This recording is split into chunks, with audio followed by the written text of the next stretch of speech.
कोंचनगर में उत्तर प्रदेश माध्यमिक शिक्षक संघ ठाकुराई गुट उत्तर प्रदेश महामंत्री लालमणि द्विवेदी ने पुरानी पेंशन बहाल न करने पर भारतीय जनता पार्टी पर गंभीर आरोप लगाए हैं। उन्होंने कहा, कर्मचारी शिक्षकों के साथ लगातार सत्तारूढ़ पार्टी अन्याय कर रही है, क्योंकि सत्तारूढ़ पार्टी कहीं न कहीं पूंजीपतियों के हित के लिए काम करती है। इनको कर्मचारी और शिक्षक से कोई लेना देना नहीं है। प्रदेश के मुखिया जब सांसद थे तो तत्कालीन प्रधानमंत्री मनमोहन सिंह को पुरानी पेंशन बहाली के लिए पत्र लिखते थे, लेकिन जब खुद सत्ता में हो निर्णय लेने की क्षमता है तो पेंशन बहाल क्यों नहीं करते, क्योंकि इनके खाने के दांत और दिखाने के दांत और हैं। शिक्षक कर्मचारी भली भांति इनको समझ चुका है, जबकि कई राज्यों ने शिक्षक कर्मचारियों की मांगों को समझकर पुरानी पेंशन बहाल कर दी, लेकिन भाजपा पुरानी पेंशन के सवाल पर हमेशा चुप रहती है। ऐसा कोई मुद्दा नहीं है। यह बात उन्होंने कोंचनगर के ग्रामीण क्षेत्रों में भ्रमण कर शिक्षकों को क्रमिक सत्याग्रह में शामिल होने की अपील करती हुई कही। लालमणि द्विवेदी ने कहा, आप भी सुनिए। देखिए, पुरानी पेंशन को लेकर के पिछले 17-18 वर्षों से देश और प्रदेश भर के सभी शिक्षक संघ, कर्मचारी संघ आंदोलन कर रहे हैं, हर कोई मांग कर रहा है।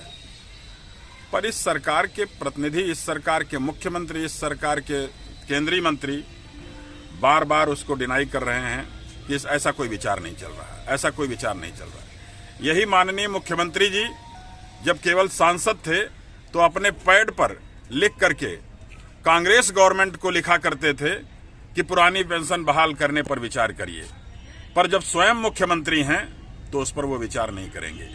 इनके डिप्टी सीएम श्री केशव प्रसाद मौर्य जी जब ये सांसद थे, विधायक थे, जब इनके पास शिक्षक और कर्मचारी जाता था तो ये मुख्यमंत्री अखिलेश जी को, देश के केंद्र सरकार को ये पत्र लिखते थे कि शिक्षकों और कर्मचारियों की इस मांग पर विचार किया जाना चाहिए। और जब ये स्वयं सत्ता में हैं, स्वयं निर्णय ले सकते हैं, तब ये विचार नहीं करेंगे।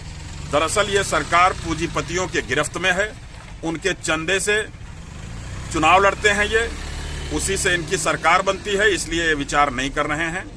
चूंकि पूंजीपतियों के हित में ये काम कर रहे हैं, इन्हें आम आदमी के काम से कोई मतलब नहीं है। आम शिक्षक, आम कर्मचारी, मजदूर, इन सब से कोई लेना देना नहीं है।